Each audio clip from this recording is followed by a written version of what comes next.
வைசாக மாச மாஹாத்மியம் அக்ஷய திருதியின் மகத்துவம். ஸ்ருததேவர் கூறினார், வைசாகத்தின் பிரகாசமான பாதியில் நிகழும் அக்ஷய திருதியின் பாவத்தை அளிக்கும் சிறப்பு திறனை இப்போது நான் கூறுவேன். அன்று அதிகாலையில் சூரிய உதயத்தில் புனித நீராடும் அனைவரும் பாவங்களிலிருந்து விடுபடுவார்கள். அவர்கள் பகவான் ஸ்ரீ மகாவிஷ்ணுவின் பெரிய உலகத்திற்கு செல்வார்கள்.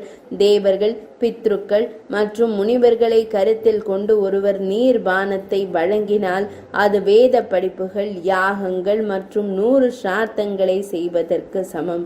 பகவான் மதுசூதனனை வழிபட்டு அக்ஷய திருதியை தினத்தில் தெய்வீக கதையை கேட்பவர்கள் முக்தியில் பங்கு பெறுகிறார்கள். மதுவை கொன்றவரின் சாந்திக்காக மக்கள் அந்த நாளில் தான தர்மங்களை செய்தால் மதுவை கொன்றவரின், அதாவது பகவான் ஸ்ரீ மகாவிஷ்ணுவின் கட்டளைப்படி அது மங்களகரமான மற்றும் தீராத பலனை பெறும். இந்த திதி மிகவும் மங்களகரமானது. இதில் தேவர்கள், முனிவர்கள் மற்றும் பித்ருக்கள் உள்ளனர். இந்த நாளில் நித்திய தர்மம் செய்யப்படும் போது இந்த மூவருக்கும் இது திருப்தி அளிக்கிறது.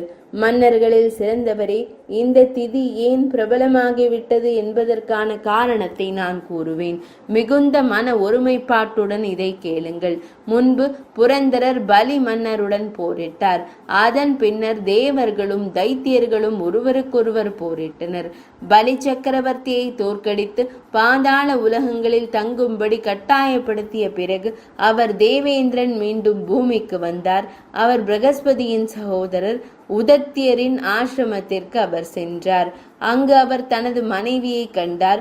அவள் கர்ப்பிணியாக இருந்ததால் மிக மெதுவாக மட்டுமே நடக்க முடிந்தது.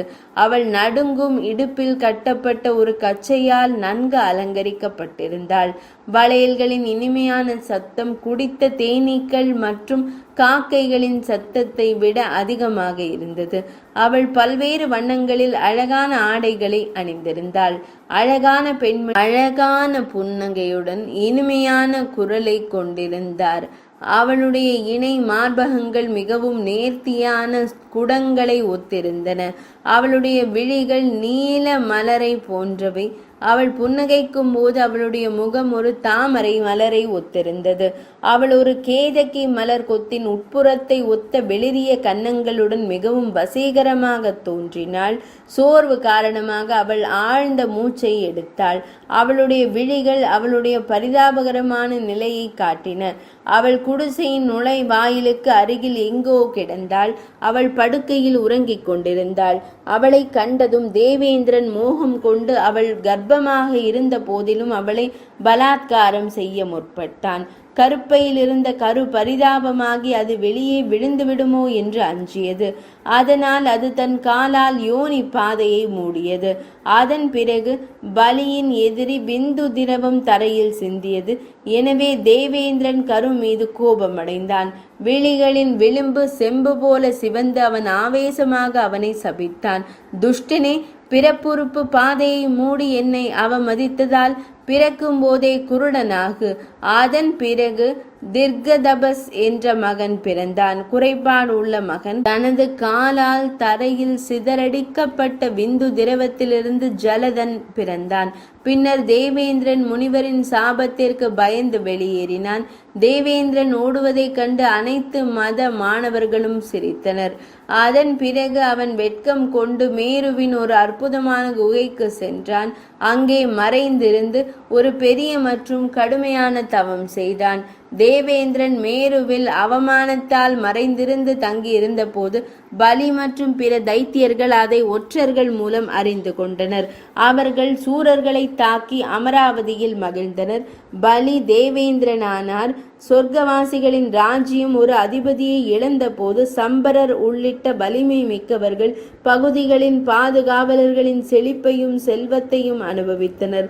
தங்கள் பாதுகாவலர் எங்கே என்று அறிய முடியாமல் அக்னியை தலைமையாக கொண்ட தேவர்கள் தேவர்களின் பாவமற்ற குருவான புனித தீக்ஷணரிடம், அதாவது வியாழன் அல்லது பிரகஸ்பதி கேட்டார்கள். அவர்கள் தேவேந்திரனை குறித்து அவரிடம் வினவினார்கள். எங்கள் இறைவன் எங்கே தங்குகிறார்?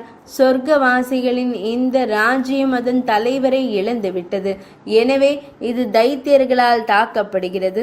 இறைவன் ஏன் திரும்பி வரவில்லை? அதிக நேரம் கடந்துவிட்டது. புனிதமான பகவானே, திக்ஷணரே, அவர் இப்போது இருக்கும் இடத்திற்கு நாம் செல்வோம். நாம் அவரை கேட்போம். தேவர்கள் இவ்வாறு கேட்டதற்கு திக்ஷணர் அவர்களிடம் கூறினார், ரசாதலத்தில் கீழ் உலகங்கள் பலியை வென்ற பிறகு அவர் உதத்தியரின் ஆசிரமத்திற்கு சென்றார். அவர் முனிவரின் மனைவியை வலுக்கட்டாயமாக அனுபவித்தார். மேலும் அவரது சீடர்களால் கண்டிக்கப்பட்டார். சொர்க்கத்திற்கு திரும்புவதற்கு அவர் வெட்கப்படுகிறார். எனவே அவர் மேருவின் குகைக்குள் நுழைந்தார். பகவானானவர் சசி தேவியுடன் அங்கேயே தங்கியிருக்கிறார். அவர் தனது சொந்த வெட்கக்கேடான செயலை குறித்து சிந்தித்துக் கொண்டிருக்கிறார். அவருடைய இந்த வார்த்தைகளை கேட்டதும் அக்னியை தலைவராக கொண்ட தேவர்கள் இறைவனை காணவும் அவரிடம் வேண்டுகோள் விடுக்கவும் மேருமலையின் குகைக்குள் சென்றனர். பாக்காவின் தண்டிப்பாளரான தேவேந்திரன் குகையில் மறைந்திருப்பதை கண்டதும் உலகில் நன்கு அறியப்பட்ட அவரது வீரத்தையும் செயல்களையும் புகழ்ந்து அவரை புகழ்ந்து பாடினர். தேவேந்திரனே, தேவர்களின் தலைவனே, தமக்கு வணக்கம். தைத்தியர்களால் நாங்கள் துன்புறுத்தப்படுகின்றோம். தாம் இல்லாமல் நாங்கள் மிகவும் துன்பப்பட்டு மனச்சோர்வடைந்துள்ளோம். நாங்கள் எங்கள் இருப்பிடங்களில் இருந்து வெளியேற்றப்பட்டு பல்வேறு நாடுகளில் மிகுந்த துயரத்தில் அலைகிறோம். எனவே தேவேந்திரரே, எதிரிகளை அடக்குபவரை, எதிரிகளை கொல்ல வாருங்கள். தேவர்கள் இவ்வாறு புகழ்ந்து பேசியதும் அவர் குகையின் நுழை வாயிலின் வழியாக வந்தார். வெட்கத்தால் தலை குனிந்து விழிகளால் தரையை பார்த்து கொண்டிருந்தார். சோகத்தால் அவரது பேச்சு அடைபட்டதால் அவர் எதுவும் கூறவில்லை. அதை அறிந்ததும் பயந்த சுரேந்திரனிடம் திக்ஷாணர் பேசினார். சூரர்களின் தலைவரே, பயப்படவோ சந்தேகப்படவோ வேண்டாம். இந்த பிரபஞ்சம் கர்மாவை சார்ந்தது. மரியாதை மற்றும் அவமானம், மகிழ்ச்சி மற்றும் துன்பம், லாபம் மற்றும் இழப்பு, வெற்றி மற்றும் தோல்வி, இவை அனைத்தும் ஒருவருக்கு முந்தைய கர்ம வினைகளின் படியே நிகழ்கின்றன. அதில் எந்த ஐயமும் இல்லை. தனிப்பட்ட ஆன்மா கர்மாக்களை நெருக்கமாக பின்பற்றுகிறது. துன்பம் விதியால் சரியான நேரத்தில் வழங்கப்படுகிறது. ஞானிகள் பொதுவாக துன்பம் ஏற்படும் போது புலம்புவதில்லை. மகிழ்ச்சி ஏற்படும் போது அவர்கள் மகிழ்ச்சி அடைவதில்லை. எனவே அதன் பலனை, விளைவை, தொடங்கிய கர்மத்தின் காரணமாக இந்த துன்பம் தங்களுக்கு ஏற்பட்டுள்ளது. இறைவனை, மகத்துவம் நிறைந்தவரே, அந்த துயரத்தை அடைந்த பின்னர் தாம் அதற்காக புலம்புவது தகாது. தனது ஆசான் இவ்வாறு கூறியதும் தேவேந்திரன் தேவர்களிடம் உரையாடினான். தேவேந்திரன் கூறினான், வேறொருவரின் மனைவியுடனான தகாத தொடர்பு, எனது பலம், வீரியம், தூய நற்பெயர், மந்திரங்களின் சக்தி, வேத நூல்களின் சக்தி மற்றும் கற்றல் சக்தி, இவை அனைத்தும் மறைந்துவிட்டன. எனவே நான் அமைதியாக இருக்கிறேன். தேவேந்திரனின் வார்த்தைகளை கேட்டதும் அனைத்து தேவர்களும் தங்கள் ஆசானுடன் இணைந்து அவரது சக்தியை மீண்டும் மீட்டெடுப்பதற்கான வழிகளை கண்டறிய ஒரு இரகசிய கூட்டத்தை நடத்தினர். பின்னர் விஷயங்களை அறிந்தவர்களில் மிகச் சிறந்தவரான குருவான பிரகஸ்பதி பரிதாபகரமான துணியில் கூறினார். பிரகஸ்பதி கூறினார், இந்த மாதம் வைசாகம் என்ற பெயரால் அழைக்கப்படுகிறது. மதுவை கொன்றவருக்கு இது மிகவும் பிடித்த மாதமாகும். இந்த மாதத்தில் அனைத்து சந்திர தினங்களும் புண்ணியமானவை. இந்த மாதமானது மாதவ மாதம் என்ற திருப்பெயரால் அழைக்கப்படுகிறது. இது பகவான் ஸ்ரீ மகாவிஷ்ணுவிற்கு மிகவும் பிடித்த மாதமாகும். இந்த மாதத்தின் பிரகாசமான பாதியில் 3ஆம் நாள் அக்ஷயம் என்று அழைக்கப்படுகிறது. மிகவும் விரும்பத்தக்க நாளாகும் இது. ஒருவர் புனித நீராடல், தர்மம், தானம் போன்றவற்றை நம்பிக்கையுடன் செய்தால் அவரது ஆயிரக்கணக்கான பாவங்கள் அழிந்துவிடும். அதில் எந்த ஐயமும் இல்லை. அவரது செழிப்பு களங்கமற்றதாக இருக்கும். அவர் வலிமையையும் தைரியத்தையும் பெறுவார். எனவே நன்மையை அடைவதற்காக தேவேந்திரனை புனித நீராடல், தனம், தானம், தர்மம் ஆகிய அனைத்து நல்ல புனித சடங்குகளையும் அக்ஷய திருதியை நாளில் செய்ய வைப்போம். வித்யா, மந்திரம் மற்றும் வேத நூல்களின் சக்தியை அவர் மீண்டும் பெறுவார். அவருக்கு முன்பு போலவே வலிமை, தைரியம் மற்றும் நற்பெயர் கிடைக்கும். தேவர்களுடன் இணைந்து இவ்வாறு உபதேசித்த பின்னர் குரு, அதாவது வியாழ பகவான், தேவேந்திரனை பகவான் ஸ்ரீஹரியை மகிழ்விக்கும் இந்த புனித சடங்குகள் அனைத்தையும் செய்ய வைத்தார். உலக இன்பங்களை தரும் அனைத்து புனித சடங்குகளையும் அக்ஷய என்ற 3வது சந்திர நாளில் செய்ய வைத்தார். இதன் மூலம் இறைவனின் தைரியம், பலம் போன்றவை முந்தைய நிலையை அடைந்தன. மற்றொரு ஆணின் மனைவியுடன் உடல் உறவு கொண்ட பாவம் உடனடியாக மறைந்துவிட்டது. அதன் பின்னர் சக்கரன் அதன் அசுபம் அளிக்கப்பட்டு ராகுவிடமிருந்து விடுவிக்கப்பட்ட சந்திரனை போல ஆனது. பகவான் ஸ்ரீ மகாவிஷ்ணுவை போலவே தேவேந்திரன் தேவர்களின் மத்தியில் பிரகாசித்தார்.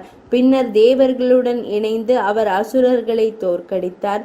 திருதியையின் மிகுந்த சக்தியால் தான் அவர் அனைத்து மகிமையுடனும் சங்குகள் மற்றும் இசை கருவிகளின் ஆரவாரத்துடனும் அமராவதிக்குள் நுழைந்தார். சக்கரரின் அனுமதியுடன் சூரர்கள் தங்கள் தங்குமிடங்களுக்கு சென்றனர். பின்னர் அவர்கள் யாகங்களில் தங்கள் பங்குகளை முன்பு போலவே திரும்ப பெற்றனர். பித்ருக்கள் முன்பு போலவே அரிசி, பால்களின் பங்குகளை பெற்றனர். அரிசி உருண்டைகளை பித்ருக்களும் திரும்ப பெற்றனர். முனிவர்கள் வேதங்களை படிப்பதில் திருப்தி அடைந்தனர். தைத்தியர்கள் தோல்வியை சந்தித்தனர். அப்பொழுதிலிருந்து அக்ஷய திருதியை என்னும் நாள் அனைத்து உலகங்களிலும் பிரபலமானது. அது தேவர்கள், முனிவர்கள் மற்றும் பித்ருக்களுக்கு திருப்தியை அளித்தது. எனவே அது மிகவும் புண்ணியமானது. இது அனைத்து கர்மங்களையும் அளிக்கிறது. அக்ஷய என்ற திருதியை தேவர்களுக்கு உலக இன்பங்களையும் மனிதர்களுக்கு ரட்சிப்பையும் வழங்குகிறது. 23ஆம் அத்தியாயம் நிறைவடைந்தது.